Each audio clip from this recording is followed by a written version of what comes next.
한 왕세자의 비극적인 죽음.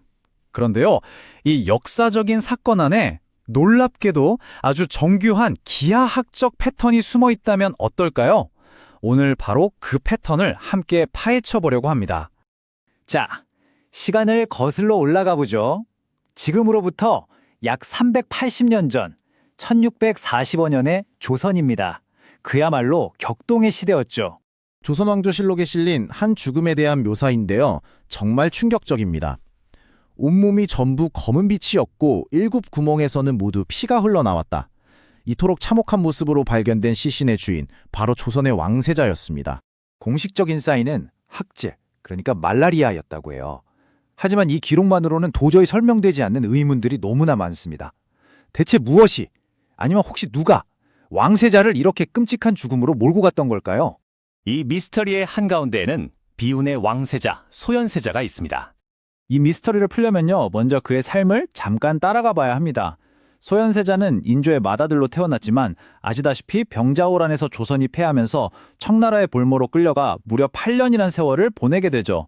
여기서 중요한 건 그가 그곳에서 아담셜 같은 서양 선교사들과 교류하면서 서구 과학과 새로운 세계관에 눈을 떴다는 점입니다. 그리고 마침내 1645년 조국을 바꿀 수 있다는 큰 꿈을 안고 돌아오는데요. 하지만 불과 2달 만에 싸늘한 주검으로 발견되고 맙니다. 자, 이제부터가 정말 흥미로운 지점입니다. 380년 전에 이 미스터리를 풀기 위해서 우리는 아주 뜻밖의 도구를 사용해 볼 거거든요. 그건 바로 기하학입니다. 좀 더 정확히 말하자면 바로 눈송이의 기하학입니다. 아니, 조선 왕세자의 죽음과 눈송이라니 전혀 상관없어 보이잖아요. 이 둘 사이에 대체 어떤 연결고리가 있다는 걸까요? 이 눈송이의 기하학을 설명하는 개념이 바로 프랙탈 이론입니다. 말이 좀 어렵게 들릴 수 있는데 사실 간단해요. 어떤 도형의 일부를 확대해봐도 전체와 똑같은 모양이 계속해서 반복되는 구조.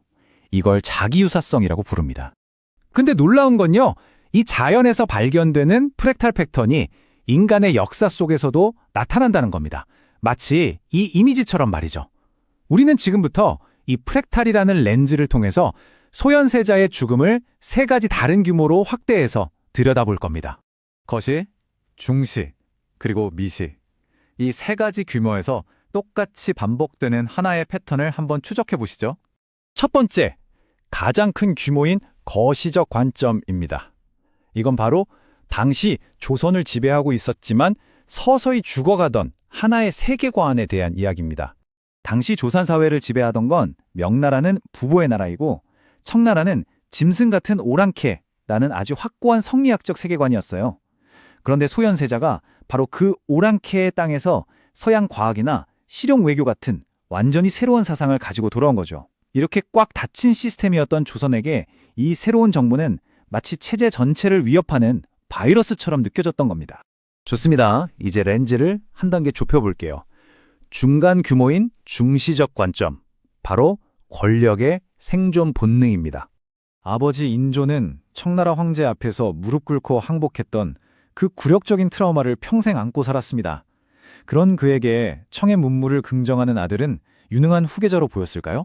아니죠. 자신의 치욕을 떠올리게 하는 살아있는 증거이자 잠재적인 정적으로 보였을 겁니다. 여기서 거시적 패턴이 그대로 축소복제되는 걸 볼 수 있어요.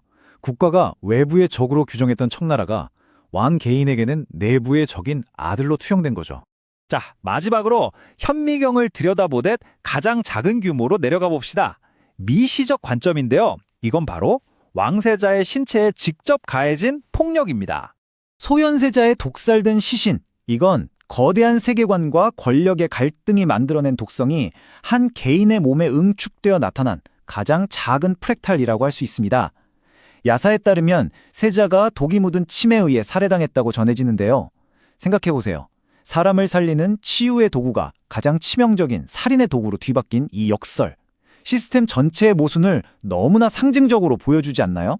결국 이 3가지 전혀 다른 규모처럼 보였던 사건들은 모두 하나의 동일한 암호, 즉 반복되는 패턴을 가리키고 있었던 겁니다. 자, 이제 모든 조각이 맞춰졌습니다.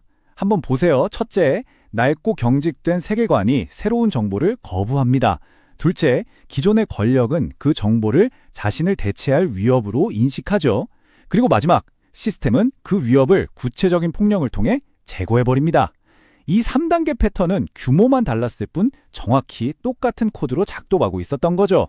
그렇다면 이 프랙탈 패턴은 17세기 조선에서 일어난 단 한 번의 비극일까요? 아니면 인류 역사에 계속해서 나타나는 보편적인 현상이라고 봐야 할까요? 이건 소현세자만의 이야기가 결코 아니었습니다.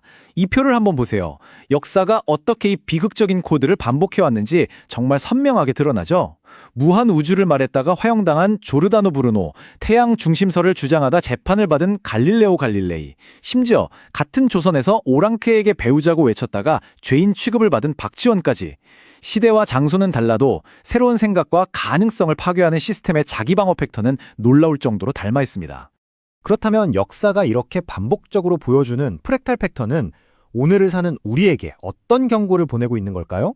이게 단순히 과거의 이야기로 끝나지 않습니다. 국가든 기업이든 혹은 특정한 이념 공동체든 모든 닫힌 시스템은 본능적으로 변화를 위협으로 인식하고 거부하는 속성이 있어요. 그리고 현재의 안정을 지키려는 그 본능이 종종 미래의 생존에 꼭 필요한 새로운 가능성마저 스스로 파괴하게 만드는 겁니다. 이것이야말로 시대를 초월하는 자기 파괴의 패턴인 거죠. 변화와 적응을 거부하는 닫힌 시스템은 스스로를 지키는 게 아닙니다. 오히려 가장 확실한 방법으로 서서히 스스로의 죽음을 준비하고 있는 것이나 마찬가지입니다. 흔히 역사는 반복된다고들 말하죠. 하지만 아마 더 정확한 표현은 이것일 겁니다. 역사 그 자체가 똑같이 반복되지는 않는다. 하지만 그 패턴은 반복된다. 소현세자의 비극이 오늘날 우리에게 던지는 여전히 유효한 질문입니다.